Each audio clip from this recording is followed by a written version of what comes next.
how are we humbled? He's got to empty us of ourselves. And so Mm, um, I'm grateful for the refining fire that this journey has done for me personally. Because, God doesn't need us to do anything.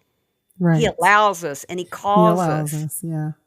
But he doesn't need me to write these books. He doesn't need me to do this, but he allows me to. And it's just such an honor and a joy and a privilege.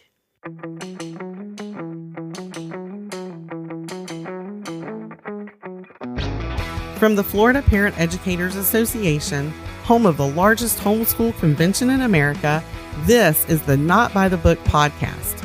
I'm your host, FPEA Chairman Suzanne Nunn, and together we will hear from guests who share their journey to who and where they are today.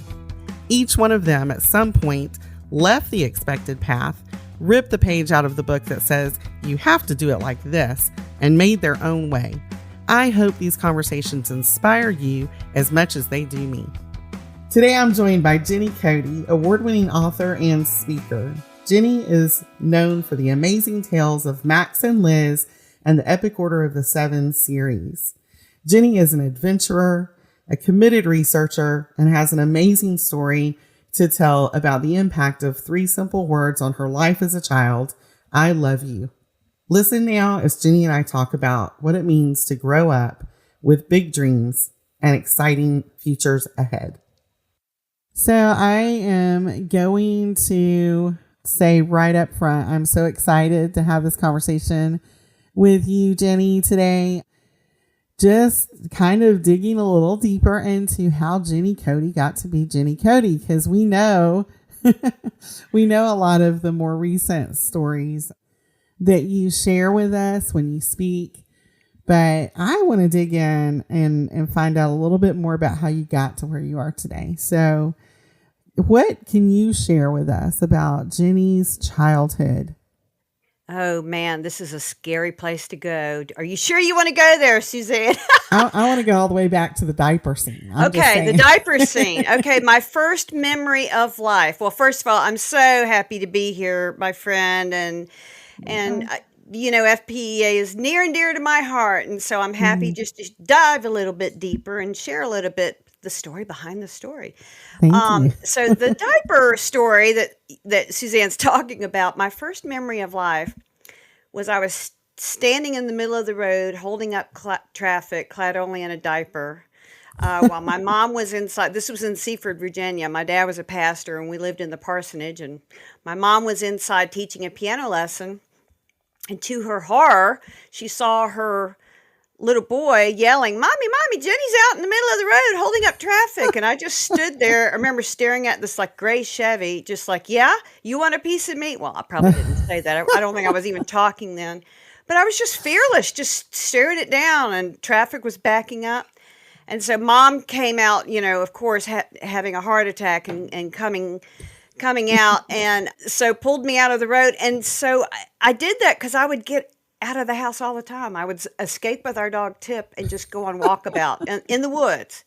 So, I have given my parents plenty of episodes like this of near heart attacks, but I was wired this way. God made my DNA to be full of adventure. So, um, And they had lots of gray hairs to earn for it, oh, right? they did. They did. There's been many stories, the hidden files of Jenny Cote. But yeah, I grew up, Suzanne, in the most incredible home of just unconditional love. Mm, Um, and I felt like I could do anything that I pursued. And so I think not only was I kind of wired with this carpe diem spirit, but how I was raised made a big impact on the trajectory of the course that I would take in my life. yeah. And, when you're a person like yourself that is full of passion about what you do, it's important that you have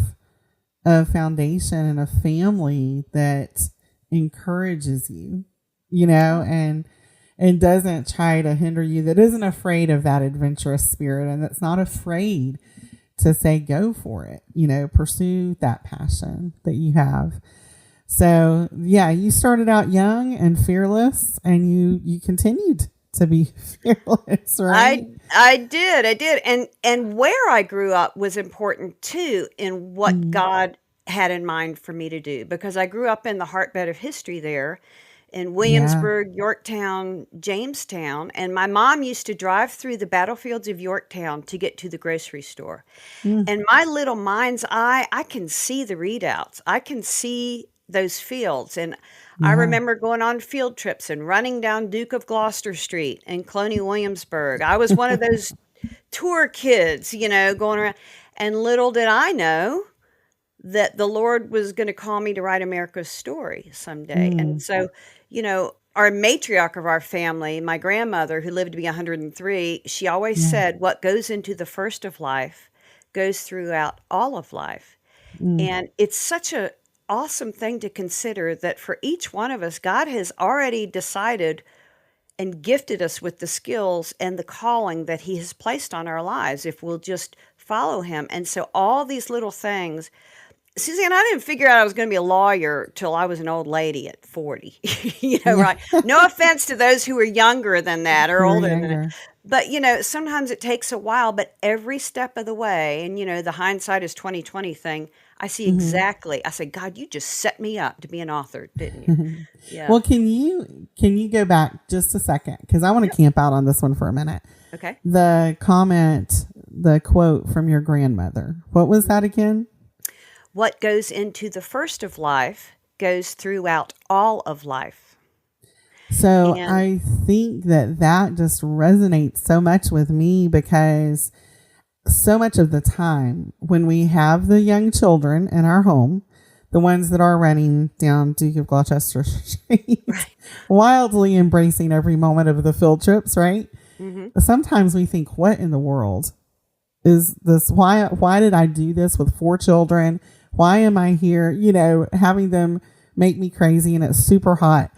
But that was embedded in who you were. That's right. And I think that it's so important for us to stop for just a moment and recognize that when we start with our young children, just like you, adventurous from day one, just like you, embracing all of those moments that you remember, and they were a part of the woven, you know, depth of your soul, and it came out later. It does come out later. Right, right. And So, along with that same experience, so we used to live on our sailboat for a month every summer and go mm-hmm. up Chesapeake Bay or down the waterway to the Keys. And my parents made it a point. We stopped in every blessed little museum. I don't care if it was a bookshelf in a marina.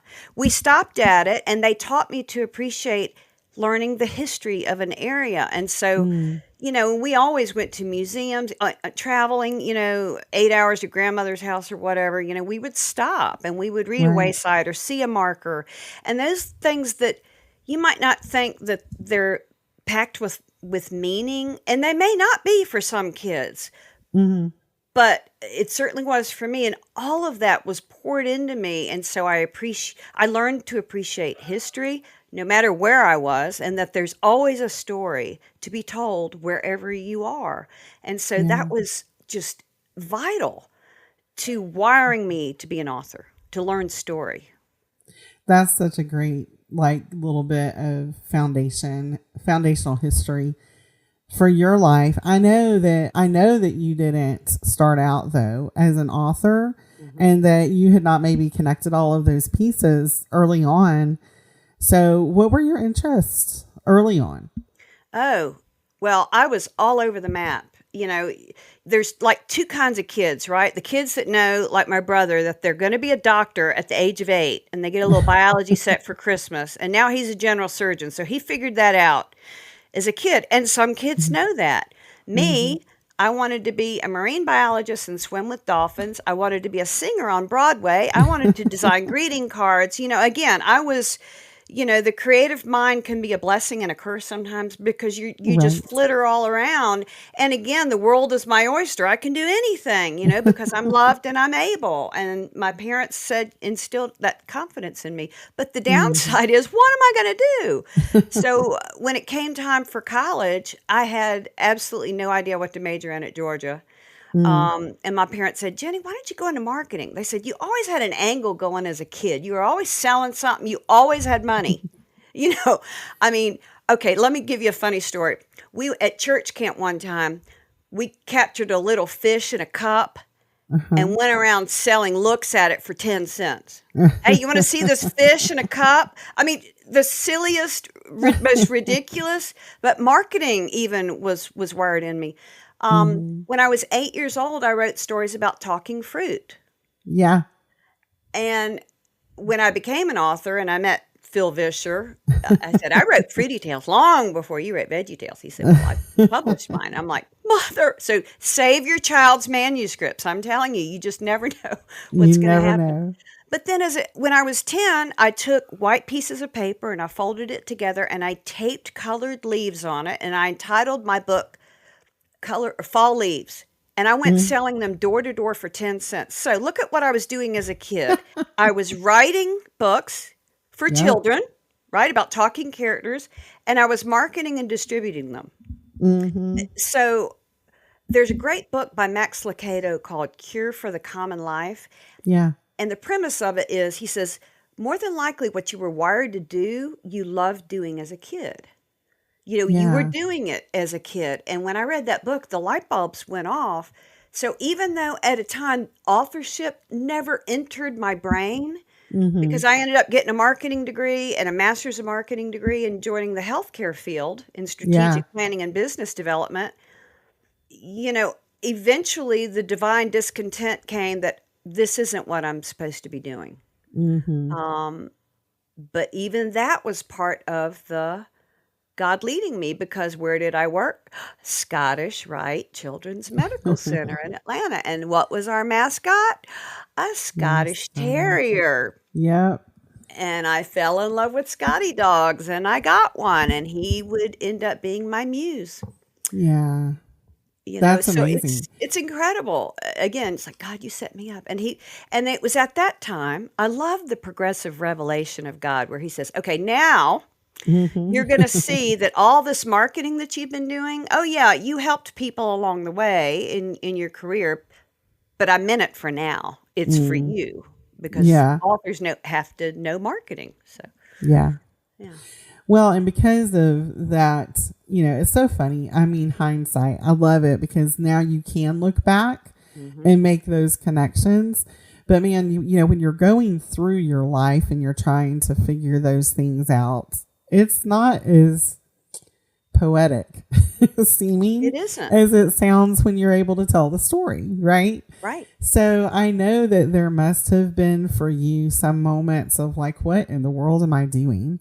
Right. Here I've got a whole field of a career in marketing that's not really, I mean, yes, it's connected to writing and publishing, but you can do marketing without, having the skill sets that you have as an author. Right. But where did you, like, I guess, what was the moment where the light bulb went off and you were like, I'm going to write now and we're going to make a go for it? Well, I know exactly when it was, but let me back up a little bit. My most painful moment of my life at that Mm. point, when I was 15, middle of my 10th grade year, my parents took me kicking and screaming away from the beach and the coast that I loved so very much, Ah. down to Atlanta, inland, and I'm like, my life is over. It's ruined. There's nothing more to live for. I mean, I That hated sounds it. very 15. Yeah. Yeah, doesn't it? And I honestly got depressed for about a year and a half, and I Mm. got mad at God. My dad's a pastor, and I love my parents. I wasn't mad at them. I shook my fist at God. I'm like, well, if this is what life is like with you, no thanks. I'll try the world on for size. So I never Yeah. stopped not believing, but I was like, I'm going to go do my own thing. But little did I know, Suzanne, it was in that move that was making me an author, and this is why. Okay. Absence makes the heart grow fonder. And Mm. because of that, my love for the sea grew and grew to where it was almost, I was like in grief for the ocean and the sea. Well, I ended up marrying Casey that I met at Georgia, and his family had a beach house at St. George Island, Florida. And I was Okay. walking up from the beach one day and noticed that the beach house next to ours had been renamed Now I See, SEA. And I Mm-hmm. stood in the middle of the road, clad only in a bikini, not a diaper this time, but and I said, that would make a great title for a book. And I went up to the beach house and I borrowed a legal pad and I went down to the beach and I wrote the introduction to what would become my first book, Now I See, about Mm. spiritual life lessons from the sea and my God connecting moments. And so as that book started, light bulbs were going. I couldn't write fast enough. And I'm like, what is Mm. happening to me? I'm like, this is the moment I knew this is what I meant to do. And so I was Yeah. still working and I had a young son, but every spare minute I would work at night. I would work on weekends on this book and it was so much fun. It was just like my Mm. passion. I knew zero about publishing. So Yeah. I was like, well, and I didn't have time to go through the traditional route. Again, I didn't know even what to do. So I just self-published it with a company called Author House. Mm-hmm. And it was because I had that book sitting on our church bookshelf that a literary agent was visiting our church, saw it, and she approached me about representing me. Okay, Oh, this wow. just doesn't happen. And that would be the last Yeah. title of the last book I ever write is going to be entitled This Just Doesn't Happen because my journey has significantly been, yeah, A you don't lot of usually have those. agents Yeah. come up to you, from your self-published first attempt at writing. And Mm. I said, well, and at that time, Max and Liz, my cat, had come to live with me. And they had inspired the idea when I saw them play fighting. And I thought, well, when did dogs and cats get on each other's nerves? Maybe when they were cooped up on Noah's Ark. And so I had this idea to write the story of the animals heading to Noah's Ark and foiling a plot by a stowaway who was out to kill Noah and wipe out the human race. So this idea was already brewing. So the Mm-hmm. agent, she said, well, what do you have? I said, well, I got this idea for this dog and this cat. And then, so long story short, she led me to my publisher and I took a leap of faith to go for it. And now I'm writing the 10th novel That's in the amazing. series. And, That's amazing. and honestly, I work 3 to 4 times the amount of hours I ever did in my marketing job. But when you're Mm-hmm. living and working in your passion, it's joy. It's not work. It takes work, but Yeah. it's so much joy and it's so fun. I pinch Yeah. myself that I get to do what I do. I know. I would love to go on some of your adventures with you sometime. It's like, what? She did what? But yeah, I think that, you go back to that moment though when you were on the beach there Yeah. and you realized, what it was that you were wired really to do. Right. And in a way, isn't that freeing and terrifying at the same time, right? For people. Totally. Totally. But do you know how healing that moment was sitting on the beach Mm, and God whispered, Jenny, this is why. yeah. This is why I had to break your heart when you were 15. Of course, he had multiple plans. I mean, it was, my father's, their ministry had to happen, right? Hmm. But for me, again, God's in the detail of each one of our lives. So parents, if you have to move and drag your kids away, God has a plan for those children. Yeah. But do you want me to jump to the end of the story of Now I See of what's happening right now, 20 years later? Well, I guess we can jump there a little bit later. Let's jump. We'll hold the audience in suspense. Let's Okay. hold the audience. Let's go into, I want to dig a little bit deeper into how you not only became an author, but then got connected to actually speaking and teaching to Okay. students. Right. Because again, that's not something that every author does well. That's not something that they even necessarily feel called to do. But the way that you've chosen to also pour into the next generation is very heartwarming and I think so needed by people who are in the position that you're in, because you are not a book studied author, you're a passionate author, if that makes sense. Mm-hmm. So I just want to hear a little bit more about what compelled you to move also in that direction, because you were doing great writing your books. Mm-hmm. Mm-hmm. Sure. Absolutely. Well, all right. So there's 3 things an author has to do well to make it as an author professionally. Mm-hmm. You have to write well, number 1. You have to publish well, number 2, whether that's self or traditional. And not Mm-hmm. every path is the correct one, and there's no wrong answer. And Right. 3 is you have to market well. For authors, the marketing platform normally is speaking.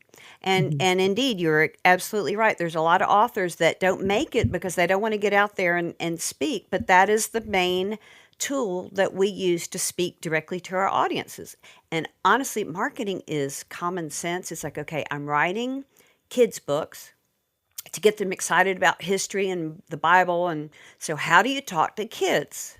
Hmm. You go where they are. Where are kids? They're in the schools, they're in the homeschool, they're in churches. And so you just go talk to them. Well, and when you're trying to speak in front of an audience, they know. Yeah, you want to sell your books, you want to get your books out there. So you Right. have to give them something that makes it worthwhile, that you have something worth hearing. And so I thought, well, for me, pouring into the next generation, guys, this is how a book comes together. Would you like to know how I came up with the characters and how you weave a story? Because kids have to do that with their schoolwork. They have to write Yes. stories and they have to write creatively. And I'm like, well, how fun to be able to say how I did it and show the end product Hmm. and make their lives a little easier. I always tell kids when I do workshops, I said, okay, if you hate writing, and I ask them all, I said, how many of you hate to do this? And half the room, the hands go up. How many of you love it? And half the hands go up. And it's like, how many of you are going to have to do this, whether you love it or hate it? And all hands go up. And I All said, well, hands. if you hate to write, I'm here to ease your pain. And if you love to write, I'm here to increase your joy. So, and it just grew and grew. So I developed a workshop for each individual book with different Hmm. focuses and so forth. And of course, it's just been an utter joy and blessing to be able to present them to the homeschool community. And I'm just ever grateful for how you first brought me down to your group Our and local then group. Yeah. local group and then on Mm-hmm. to FPEA. And the most amazing thing, Suzanne, over the years is I will hear from kids immediately, of course, who get excited, and parents say, oh, they started researching right away because I tell them my zany stories and we can get into that. Hmm. But then years later, I'll hear from them. In fact, I got an email not long ago from a kid who saw a workshop at FPEA, Yeah. and they're like 22 now or something. Hmm. And they were like, I can't tell you how much that workshop impacted me. I've decided to go into writing professionally in their Yeah. career. And so, and That's I've had fantastic. many, many, many, many students within the homeschool community who I've been able to mentor through. And to me, honestly, again, that progressive revelation, I feel my calling is even more important for what I'm doing now. Hmm. Forget my books. Well, don't forget my books, but Right. but Right. the books of inspiring the next generation of good, solid authors who are going to crank out salt and light and joy. Hmm. Our world needs books that are worth reading and that will impact. So, Yeah. And I think, I've been in on your sessions. And again, I hear a lot of speakers. I hear a lot of people present, how to's and everything. But I think that, a lot of the time it gets mixed up. I mean, you have a perfect mix of personality, passion, and, kind of just a pure joy for what you do.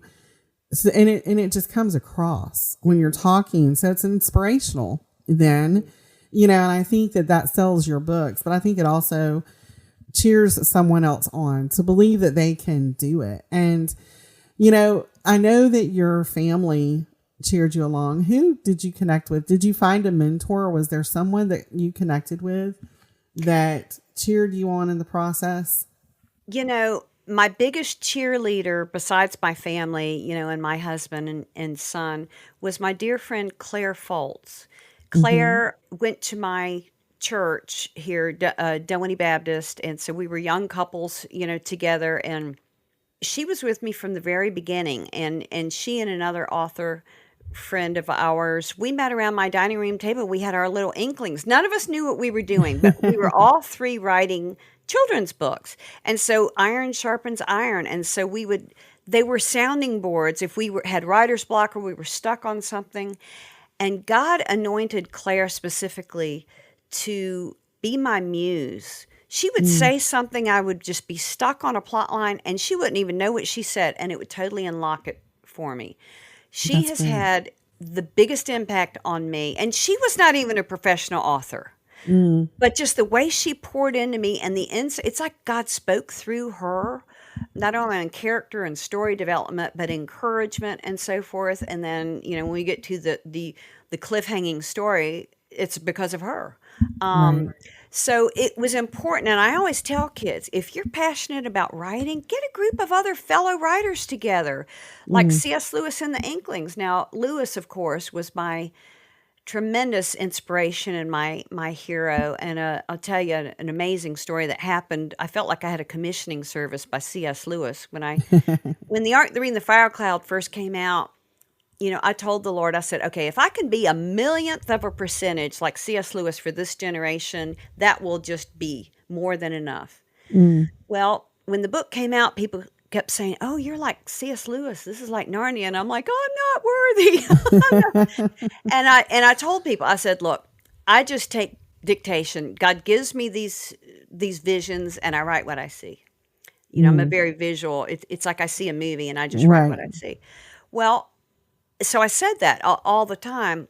Well, my dad gave me a DVD on C.S. Lewis, and I plopped it in one night. And someone said, whenever people would compliment C.S. Lewis, he said, "I just take dictation. God gives me visions and I write what I see." I had never heard them Oh, say that. wow. I have chills now remembering that moment. That's And I crazy. remember almost feeling a physical mantle of weight put on me, of Mm, responsibility, like as if he was passing the baton, mm, you know, because I asked the Lord to bless me with that kind of favor. And so, yeah. Suzanne, I come across crazy silly, and I am, and I have fun, but I don't take my job lightly. Mm-hmm. It's a serious calling and a commission. And so, my commitment always is to parents is that their children are safe within the pages of my books, Yeah. that they don't have to worry out there about, all that. I pray over every word that I write. Mm-hmm. I want to make sure I get it right. Get it And right. I have my sounding board, and Claire to this day, and I have a team of critique people, and I have them read it as I go. Am I okay here? Am I on the mark? Anything off here? And so, Mm-hmm. I mean, it is thoroughly scrubbed before it even gets to my editor to start that process as far as God honoring content. And I think that that's, encouraging too. And I think that there's not any other way to say it except just to say, I believe that some of the best authors, I actually believe the best authors and writers are those who have been well read Hmm. and who, have taken in really good literature. I would compel, and my heart behind this. I've had a desire to present families for many years options of good authors that their children could read freely. What was out there and not have to be trepidatious because, I had a son who outread me. I couldn't keep up with what he was reading to pre-read everything he wanted to read, Hmm. So I was trying to be diligent and at the same time find people that I could trust and meet all of his expectations and desires. But I do believe wholeheartedly that our children deserve us being intentional about Yes. putting them and connecting them with good literature as children because you never know what's going to come out of that. It could be that you become an author, but it also opens up your world in so many other ways. Oh, absolutely. Even if you never write anything, Right, right. it helps you Well, just to be appreciate story. It helps you appreciate people's lives, history, so many right. things. All of life, every bit of life is one story after another. Yeah. It's storytelling all day long. Hmm. Our whole existence is storytelling and being well read indeed. So my mom was an English teacher, my dad's a pastor, so you can imagine there were one or two books in our house. Just a few. And I was the same. I loved reading for fun. Hmm. And it's interesting, even the books I loved reading, the Narnia, Charlotte's Web was probably my all-time favorite. And Oh, that's and awesome. again, talking animal, and that's what I'm writing. Yeah. I know the audience can't see it, but you see my bookshelf behind me, and I have 400 books on the American Revolution that I've personally bought in my library because Jenny is incapable of reading a book without a pen in her hand and marking it up and making notes and all of that. And to me, kids say, what's the most fun part about writing? And I'm like, the research. Reading. That's the research. It's my favorite part. It is, and not just the books, but then going on site and having my crazy adventures. Yeah. Absolutely. Well, so moving forward, I know that you have had great success with the books that you've written with Max and Liz, The Epic Order of the Seven. But I know that recently you've been delving into kind of a revival of your original book. Right. Now I See. So what can you share about that and what that is looking like for you right now in your current project world? Oh, it is utterly mind-blowing, and God has just brought the whole story full circle. So 4 years ago when COVID happened and I was watching just the downturn of our nation, and I bleed red, white, and blue. So I'm such a patriot, I love America. I love our founding history. And I was writing my third revolution book, The Marquis, the Escape, and the Fox. And reading 400 books and going on site and doing all this, it's a lot of work. Although I love the research, it's exhausting. And the enemy knows how to push my buttons. He's like, why are you bothering? No one cares about American history anybody. No more. No one cares. Just stop killing yourself to do this. And a friend of mine, Claire Foltz, sent me a link to this pastor I'd never heard of before, Jack Hibbs at Calvary Chapel, Chino Hills, in California. Never heard of him. Sent me a link to a program he had, and I got hooked on listening to him. And he gave a talk, and he was standing in front of a painting of George Washington kneeling in the snow at Valley Forge. And it was the shot in the arm that I needed to unlock me from that funk, to say, you know what? You do the last thing God told you to do, either until he comes and gets all of us or comes and gets you individually, disregard what. And so it lit a fire under me, and my pen started cranking again. Well, I sent this email to him, the ginormous impact you've had on this author, and I heard back from his secretary, and she said, Jenny, Pastor Jack gets hundreds of emails a week, but I want him to see this one. And started a relationship with her, and I just sent a set of my kids' books out to Pastor Jack for his grandkids. I just was so full of gratitude, never mentioned my first book, Now I See, because when I published Now I See, it was sitting on Amazon, but soon became my stepchild, because I was off writing a whole nother genre. So I had done nothing with Now I See for 20 years, okay? Just sitting there. And all of a sudden, a year ago, April, I get an email from Pastor Jack's personal assistant, Matt, and he said, hey, Jenny, Pastor Jack has a special request for your book, Now I See. And I'm like, what? Now I See. How does he even know about this book? Because I didn't mention it. I mean, you have to dig to find it. Yeah. It said he wants to take your D-Day chapter and print it in booklet form to hand out for Memorial Day. And I'm like, you're kidding me. And so this is how old the file was. I had to have the publisher send it to me on digital because I only had it on CD-ROM. So anyway, and he says, he would like to make it a book of the year next year. Could we get 7,500 copies? And I'm like, You're what? What? So mind-blowing that this man that I revere so much, and he has become my online pastor, a most brilliant theological mind, and just so fun, would think that my first attempt, my first offering of my foray into writing is one of the greatest books, that he just loves it. He and his wife, Lisa. And so I couldn't believe it. So over the winter, I overhauled the book. I hired the same team that my publisher uses for all my epic books, same illustrator, typesetter, editor. I've overhauled Now I See, and Pastor Jack wrote the new foreword to it. Oh, how And interesting. today is August 1st. I don't know when this will air, but I got the email this morning that they have just started the promotion for Now I See being the book of the month. And I am flying out to LA in 3 weeks.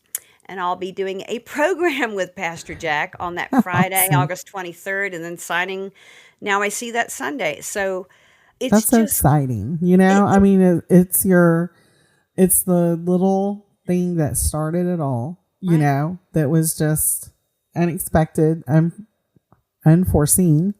Yeah. And now And that I don't now, want, I have zero desire to have any fame. None. None. yeah, And now, especially that I really don't want it, here it comes. God's like, here it okay, well comes. now you see, here we go. Let's just make all this happen. That's And it's amazing. mushrooming from that because they also have this real life network Mm-hmm. that has 250,000 subscribers, and they've just picked up our podcast, our Epic Order of the Seven podcast, which is created from the audiobooks of my books. And so Right. that's out there right now, and it's exploding on the world stage. And I never saw this coming, from the That's little girl amazing. in the diapers, but God did the whole Mm-hmm. time. And it's so fun that my faith becomes more childlike as I go along because it gets simpler because I have a longer history and I see exactly now what he's been doing. Right. And so when Jesus said, have the faith of a child, I get it now. I Mm. get it. It's simple, just simple and easy. Trusting, pure, simple, right? Yeah. Hands off, Yeah, exactly. Exactly. So let me ask you, there's a couple of questions that I always, kind of have that I'm thinking when I meet somebody and I'm like, oh, I like that person. I wonder, right? hmm There are the things that I wonder about them. And one of them is always like, what about your journey? What about your story do you think has changed you the most? Mm. It has humbled me and it has returned me to the Lord. I was the prodigal spiritually, not really in action, but more spiritual. I was a spiritual Mm-hmm. prodigal. And God used all of this to make my faith my own. You know what I Mm, mean? yeah. Everyone, I don't care how well your upbringing is in a faith based home or not, no Mm-hmm. faith. Everyone has to choose for themselves who they will serve. And so my Right. faith went through a transformation through all of this to become my faith. It's true, it's real. All of that I was trained up in the way I should go became Mm, real because I saw it play out and I saw the guiding hand of the Lord taking me through so much pain. And there have been other moments along the way of right. that he has used to empty me of myself so I could be his servant. Because tell you what, when God's your boss, I mean officially your boss, which he's mine, when I Mm-hmm. love putting on my Facebook status, employer God, you know, it's got to be 100% about him and 0% you. And so Right. how are we humbled? He's got to empty us of ourselves. And so Mm, um, I'm grateful for the refining fire that this journey has done for me personally. Because, God doesn't need us to do anything. He right. allows us and he He calls allows us. us. Yeah. But he doesn't need me to write these books. He doesn't need me to do this, but he allows me to. And it's just such an honor and a joy and a privilege. That's amazing. And I think that, more often than not, in some way, shape, or form, after I ask that question, most people in some way, shape, or form say that they've been humbled by their journey. I think Mm, that, there's a lot to be said for finding the places in our life that bring us humility. And I think that sometimes we notice it, sometimes we don't, and I think that sometimes it is the very reason that it takes us sometimes a little bit longer to get to places mhm, because God has to work a little bit harder on us, mhm. Oh, we But think we just know everything. We just think, oh, we yeah, got him good. I got this figured out. exactly. Really? Yeah. Exactly. And it's And so then liberating. it's liberating. That's what I was Yeah. going to say is it brings so much freedom in our Yeah. lives. And and then the other question, this is always my other like, Mhm. man, I wish I could ask this question. So what is it? So I ask it because this is true for me. In my heart and in my mind, there's always words that are resonating. Something is in the background, either encouraging me, reminding me, kicking me in the rear, whatever, however you want to say it, right? So is there a quote? Is there something that you heard, as a child or a teenager or whatever, words from your grandmother or a famous somebody? Is there something that resonated with you and that has stuck and kind of glued itself to your heart and to who you are? I would say my life verse, yes, many of my grandmother's quotes, including, what goes in the first of life goes throughout all of life. But my Mm-hmm. life verse, defining verse, Psalm 37:4, delight yourself in the Lord and he will give you the desires of your heart. That was the verse that the light bulb went off that this was the true path that God wanted me on. God visually put that verse in front of me in three places. The very morning I resigned from my job to take a leap of faith to go right full time, that verse showed up in three spots visually in front of me. Mm. And so that verse and the quote that the Lord gave me, which is the most beloved quote of my whole book series, know that you are loved and you are able. And that Yeah. harkens back to the little girl in the diapers. I knew I was loved and I knew I was able, because if you know you're loved, you feel self confident to do anything that you're Yeah. called to do in your gifting. That's so But true. probably if I had to say the phrase that made me who I am today is, we love you. Mm-hmm. That's true. So true. And I think that, for those parents who are listening and who hear that, it can be frustrating being a parent. It can be frustrating raising children through all of the stages. I always say it's okay. Now I've got 20 somethings. 2-year-olds were easier than 20, right? So I think that we all experience different seasons of parenting, but to know that your children know that they are loved and that you have confidence in who they are and that you're their biggest cheerleader. I think that those things matter so much and so much more than other things. I think we definitely have important priorities for our children when we're homeschooling and when we're educating them and all of the things. But when you throw it all down, what will really matter when you walk away, from that raising your children, what will really matter the most? Which math curriculum you used, or that they know they were loved. Right. And at the core of every human heart is that desire to know that they are loved. And if that isn't filled in the first of life, then they'll go through life trying to fill it with other things. And so, Yeah. yes, get that down, that they're loved first and that they're loved supremely by God. Yeah. And then add the other layers of the math and All the the other writing and the important science and the things. history and all of that. But yeah, if your Yeah. foundation is built on the rock of love, your kid's going to do just fine. That's right. Well, thank you. What an inspiration. You have been to so many people that I know personally. You've been an inspiration to me. And thank you for sharing your story. Thank you so much, Suzanne. It's just a blessing and a joy and an honor. Love you very much. Love you. Thanks for listening to the Not by the Book podcast from the Florida Parent Educators Association. To learn more about homeschooling in Florida or to find resources to help you on this amazing journey, visit our website at FPEA.com. If you have any suggestions for future guests, contact me, Suzanne, at notbythebook@fpea.com. Thanks again for listening, and be inspired to live your life not by the book.